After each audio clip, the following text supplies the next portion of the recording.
Se le Langhe piemontesi e le Dolomiti venete sono diventate patrimonio dell'umanità, lo devono al loro grande impatto dal punto di vista paesaggistico, paesaggi naturali oppure elevati ad opera d'arte dall'ingegno umano. Il Veneto è soprattutto il suo paesaggio e imparare a valorizzarlo è compito non solo delle amministrazioni pubbliche, ma di tutta una serie di soggetti anche privati che influiscono sull'aspetto del territorio, dal semplice geometra all'ingegnere all'imprenditore. Un corso di formazione ideato dalla Regione Veneto per imparare a gestire e valorizzare il paesaggio non solo dal punto di vista estetico si è appena chiuso, un corso che ha visto fianco a fianco liberi professionisti e dipendenti pubblici. Siamo riusciti a mettere assieme il mondo pubblico con quello privato, cioè professionisti del mondo privato che hanno lavorato assieme al mondo pubblico per una linea comune, quella di salvaguardare il nostro paesaggio e di renderlo vivibile nello stesso modo. Il primo risultato è un progetto di collaborazione tra Provincia di Padova e Regione Veneto per sviluppare e approfondire il tema del paesaggio lungo il Graticolato romano. Bisogna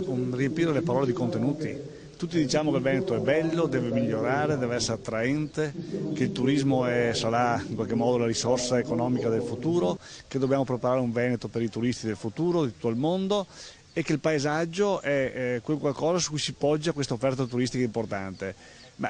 Se poi le parole devono essere fatte, devi formare coloro che poi fanno bello il paesaggio, che progettano il paesaggio, che convincono i cittadini a farlo migliore il paesaggio. Una delle ville più belle del Veneto, Villa Contarini a Piazzola sul Brenta, una quinta straordinaria per la giornata conclusiva del corso che si propone come esempio educativo formativo per giungere ad educare con il paesaggio, perché l'amore per la bellezza e la cura del bello si imparano fin da piccoli.